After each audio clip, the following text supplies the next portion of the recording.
우리는 매일 뉴스를 접할 때마다 마음이 혼란스럽고 두려울 때가 많습니다. 전쟁과 분쟁, 경제 위기, 정치적 갈등이 끊이지 않고 일어나기 때문입니다. 그럴 때마다 우리는 마음속으로 이런 질문을 던지게 됩니다. 정말 이 세상을 누가 다스리는 것일까?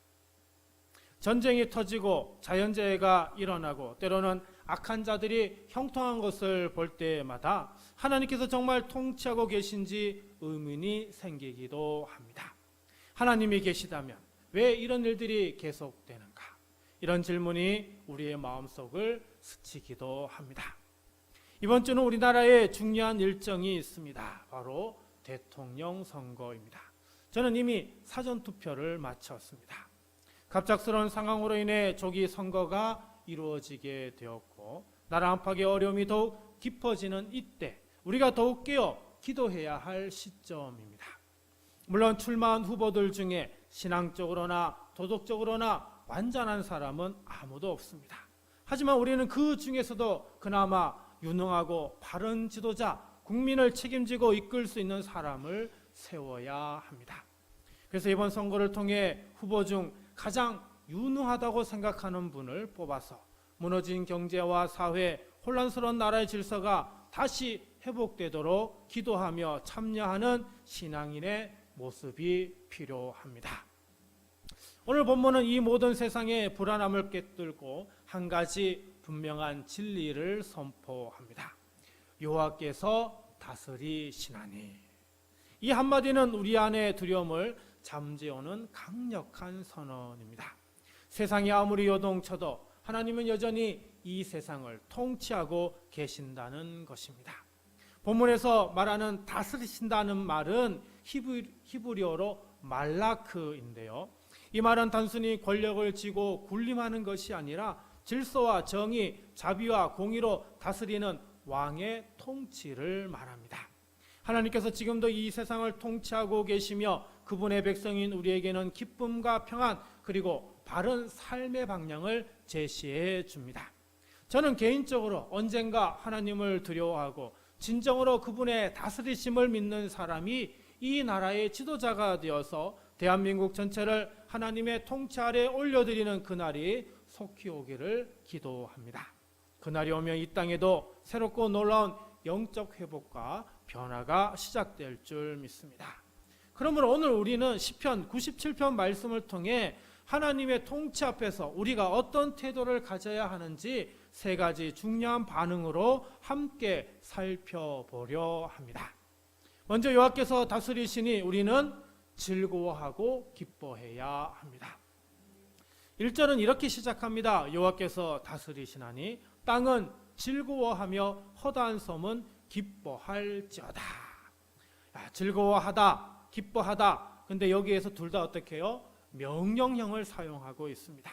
이 감정은 단순한 느낌이 아니라 하나님이 다스리신다는 이 사실에 대해 의지적인 반응을 보이라는 하나님의 권면입니다. 그렇다면 왜 우리는 하나님의 통치를 즐거워하고 기뻐해야 할까요? 그 이유는 간단합니다. 하나님은 인간의 왕들과 다르기 때문이죠. 세상의 통치는 종종 무섭고 불공정하고 부패합니다. 사람의 왕권은 쉽게 흔들리고요. 자신의 이익을 위해 백성을 이용합니다. 그러나 하나님의 통치는 그렇지 않습니다. 하나님의 통치는 변덕이 없고 계산적이지 않고 무엇보다도 부패함이 없습니다. 오히려 공의롭고 자비로우며 신실하십니다. 우리가 그분의 통치 아래 있다는 것은 온전한 사랑과 진리 가운데 보호받는다는 뜻입니다. 그래서 하나님의 통치는 우리에게 기쁨이요 평안이고 소망이 되는 것입니다. 그러므로 우리는 하나님의 통치를 이론으로만 말하지 않고요, 삶으로 경험해야 합니다. 하나님이 다스리시는 것을 삶의 자리에서 체험하게 될 때 우리는 진정한 기쁨을 알게 됩니다. 사랑하는 성도 여러분, 여러분의 삶을 하나님께 맡기십시오. 하나님의 다스리심을 삶에서 직접 경험하십시오. 그러면 세상에 줄 수 없는 참된 기쁨이 여러분의 심령을 가득 채울 줄 믿습니다. 2절은 이렇게 말합니다. 구름과 흑암이 그를 둘렀고 의와 공평이 그의 보좌의 기초로다. 이 표현은요, 출애굽기 19장의 시내산에 임하신 하나님의 모습과 비슷합니다. 구름과 흑암은 하나님의 신비로움과 거룩함을 나타내죠.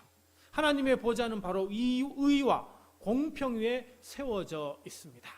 의라고 하는 것은 서로 관계 안에서 올바르다라는 의미고요. 공평은 판단할 때 치우치지 않는 정직함을 뜻합니다.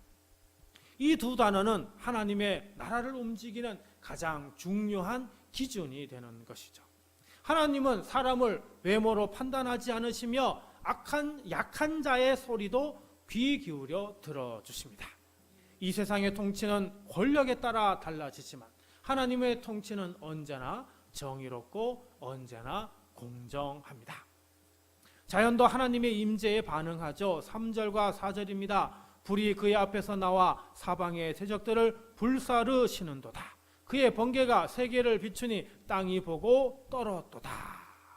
하나님의 임재는요, 단순한 감정이 아니라는 겁니다. 그 임재는 실제적으로 능력이라고 하는 것이죠. 그래서 심지어는 자연도 세상도 하나님 앞에서 떨며 반응한다는 말씀입니다.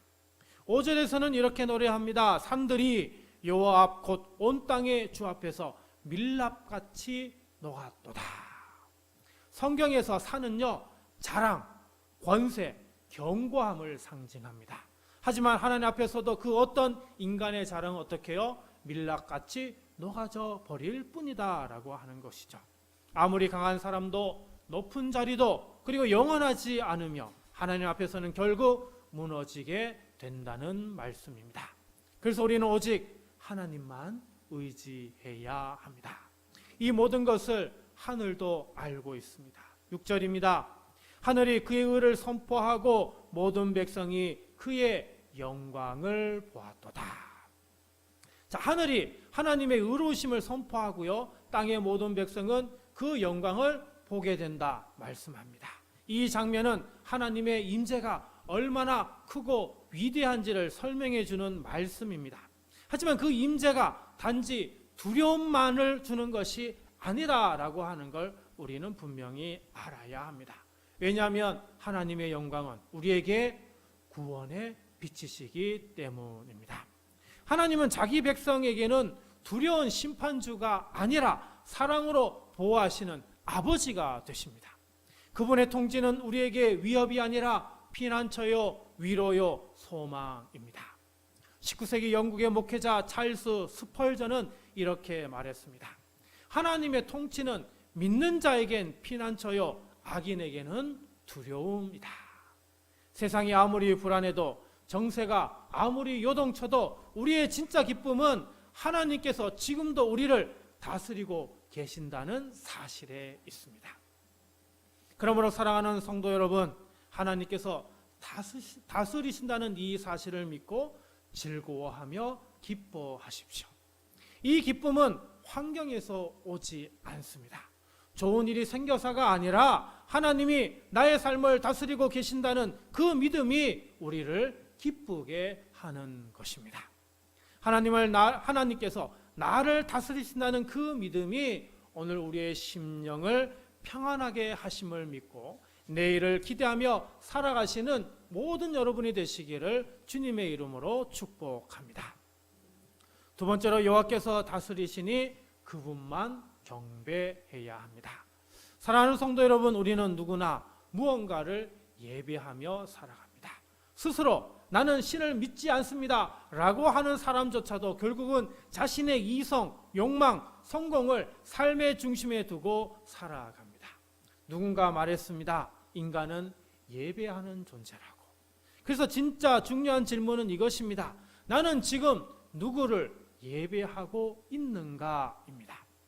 시편 기자는 분명하게 우리에게 이렇게 선포합니다. 오직 여호와만 경배하라. 다른 모든 신들은 무가치하다. 7절에서 시인은 이렇게 말합니다. 조각한 신상을 섬기며 허무한 것으로 자랑하는 자는 다 수치를 당할 것이라. 너희 신들아 여호와께 경배할지어다. 조각한 신상, 사람의 손으로 만든 우상이죠. 그리고 허무한 것은 실체도 능력도 없는 공허한 존재를 말합니다. 무엇이든 하나님보다 앞세우는 순간 그것은 이와 같은 우상이 되고 맙니다. 돈, 명예, 직장, 건강, 자녀 이런 것들도 하나님보다 더 중요해지면 우상이 됩니다. 그리고 우상을 섬기는 자는 결국 수치를 당하게 됩니다. 왜냐하면 자기가 만든 것을 신으로 삼은 자는 그 우상과 함께 망하게 될 것이기 때문입니다. 여러분, 이 구절에서 특별히 주목해야 할 말씀은 너희 신들아 경배할지어다입니다. 자, 여기서 말하는 신들은 뭐죠? 실제 신이 아닙니다. 사람들이 신처럼 떠받드는 거짓된 존재에 불과합니다. 그런데 너희 신들아 경배할지어다. 그렇다면 이 표현은 무엇을 의미할까요? 세상의 신처럼 여기는 존재들조차도 하나님의 다스림 앞에 엎드려 경배해야 한다는 것이죠. 다시 말하면 잘못된 신을 섬기는 너희들조차도 다시 돌아와 하나님을 섬겨야 한다는 그런 말씀이 됩니다. 에베소서 1장 21절은 말합니다. 모든 통치와 권세와 능력과 주권과 이 세상뿐 아니라 오는 세상에 일컫는 모든 이름 위에 뛰어나게 하시고.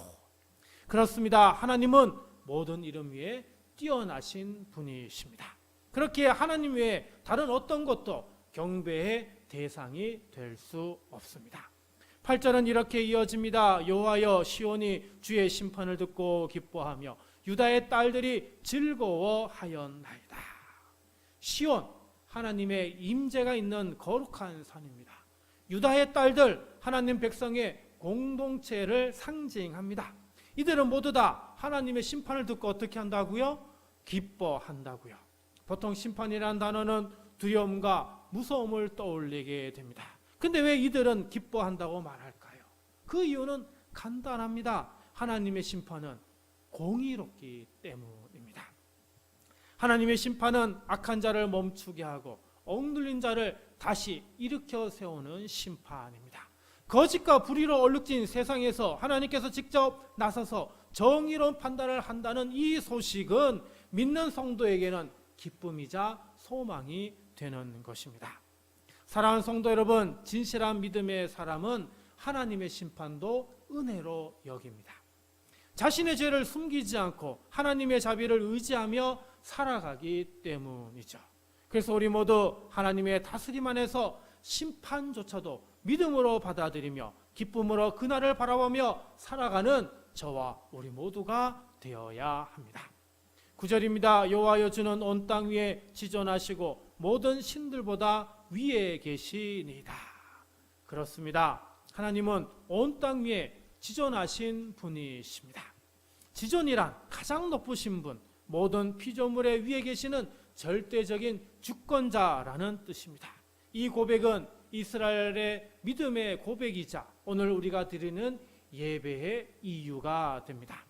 하나님이 가장 높으신 분이시기에 우리는 그분께만 경배해야 되고 그분에게만 예배해야 하는 것입니다. 사랑하는 성도 여러분, 우리는 이 땅에서 너무나 많은 것들을 마치 작은 신처럼 섬기고 있습니다. 돈, 명예, 사람의 인정, 자녀의 성공 등 이런 것들이 우리 마음을 지배하게 될 때 그것은 하나님을 대신한 우상이 되고 맙니다. 영국의 존 스토트 목사님은 이렇게 말했습니다. 우상이란 하나님보다 더 기대고 싶은 무엇이다. 자, 여러분, 예배란 단순히 교회 나와서 형식적으로 드리는 시간이 아닙니다. 예배는 삶의 중심을 하나님께 드리는 고백입니다. 그러므로 우리가 하나님만 의지하고 그분만 높일 때에 우리의 삶은 올바른 질서를 회복할 수 있습니다. 하나님은 하늘보다 높고 세상의 어떤 권세보다도 뛰어나신 지존하신 하나님이신 줄 믿으시기 바랍니다.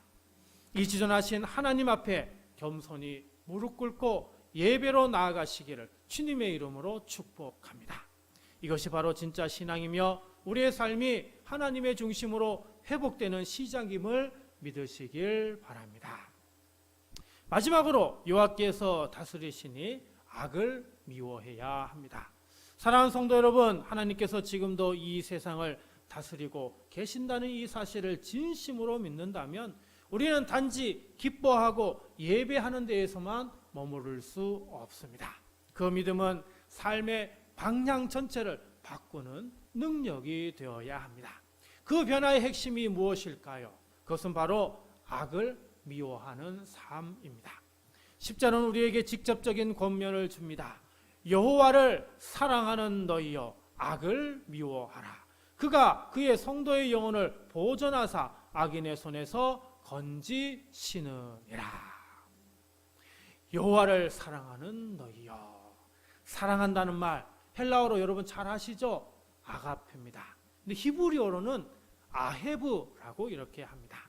이 말은 단순한 이성적인 감정이 아니라 언약적인 헌신을 의미합니다. 곧 삶 전체로 하나님께 충성하고 그분을 중심에 두는 태도, 그것이 바로 사랑하는 여호와를 사랑한다는 그런 말이 되는 것입니다.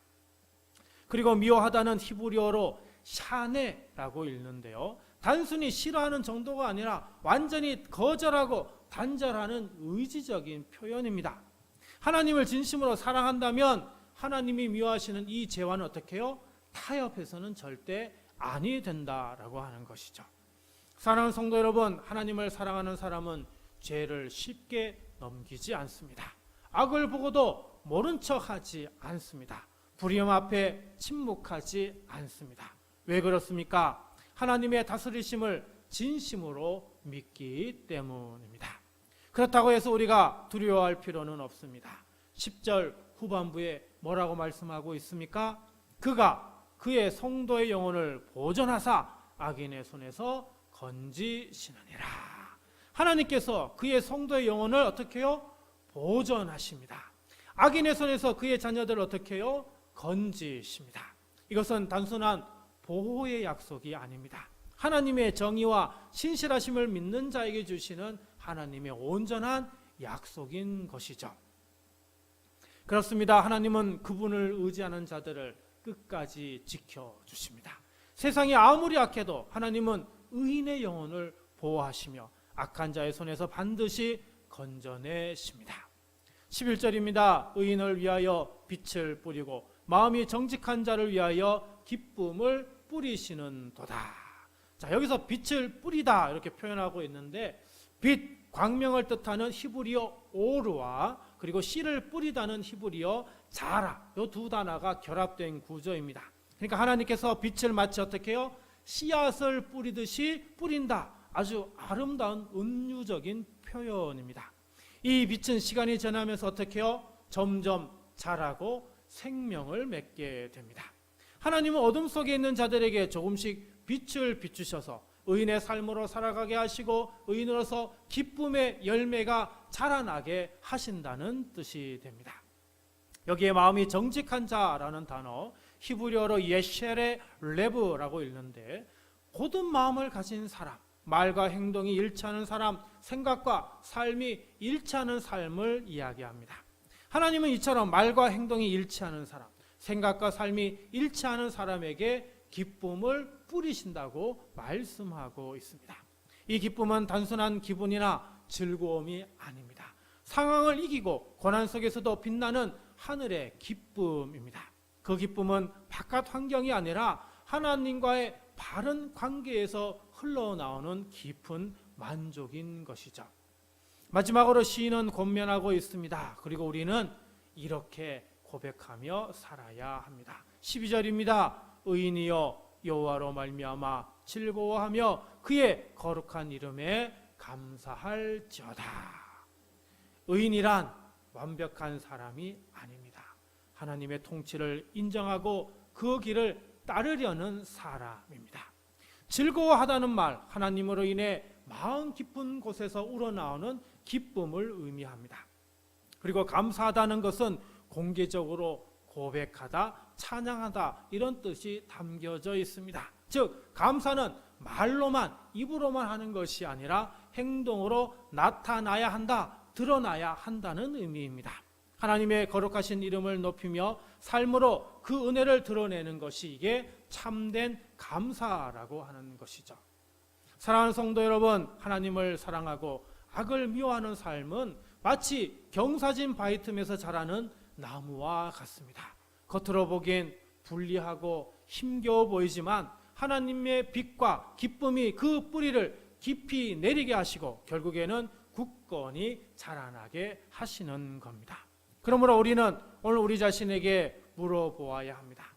나는 죄와 타협하고 있지는 않은가? 나는 악을 미워하고 있는가? 하나님의 통치를 진심으로 믿는 사람은 세상과 다른 가치관으로 살아야 합니다. 미워할 것은 미워하고 지켜야 할 것은 지키며 살아가야 합니다. 그러나 두려워하지 마십시오. 하나님은 그의 성도를 지키십니다. 악한 자의 손에서 건지시며 의인에게는 빛을 뿌리시고 정직한 자에게는 하늘의 기쁨을 주십니다. 결국 하나님의 사람은 그분을 인해 즐거워하며 그 거룩한 이름에 감사하며 살아가게 됩니다. 오늘 또 이 통치하시는 주님 앞에 겸손히 무릎 꿇고 주님, 주의 이름에 감사드립니다. 이렇게 고백하며 살아가는 저와 여러분 모두가 되시기를 주님의 이름으로 간절히 축원드립니다.